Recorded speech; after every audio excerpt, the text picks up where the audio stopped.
ભગવાન જગન્નાથજીની રથયાત્રા પૂર્વે ભરૂચ પોલીસ દ્વારા પ્રજાજનોને સુરક્ષાનો અહેસાસ કરાવવા ફ્લેગ માર્ચનું આયોજન કરવામાં આવ્યું।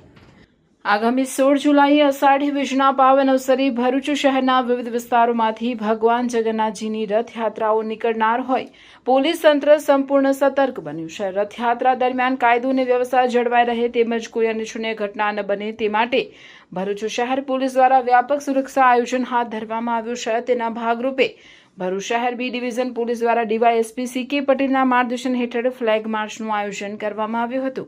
ફ્લેગ માર્ચનો મુખ્ય હેતુ શહેરમાં શાંતિ, સલામતી અને સૌહાર્દપૂર્ણ વાતાવરણ જાળવવા સાથે અસામાજિક તત્વોમાં કાયદાનો ભય ઊભો કરવાનો રહ્યો હતો। ફ્લેગ માર્ચ શહેરના ફુરજા વિસ્તારમાં આવેલા જગન્નાથ મંદિરેથી પ્રસ્થાન કરી મોટી બજાર, સોની ફળિયું, લાલ બજાર, લલ્લુભાઈ ચકલા અને હાથીખાના બજાર સહિતના સંવેદનશીલ વિસ્તારોમાંથી પસાર થઈ એ ડિવિઝન પોલીસ મથકે પૂર્ણ થઈ હતી। ફ્લેગ માર્ચ દરમિયાન પોલીસના વાહનો અને જવાનોની ઉપસ્થિતિએ શહેરવાસીઓમાં સુરક્ષાની લાગણી મજબૂત બનાવી હતી। આ ફ્લેગ માર્ચમાં એ ડિવિઝન, બી ડિવિઝન અને સી ડિવિઝન પોલીસ મથકના પીઆઈ, પીએસઆઈ સહિત મોટી સંખ્યામાં પોલીસ અધિકારીઓ અને કર્મચારીઓ જોડાયા હતા।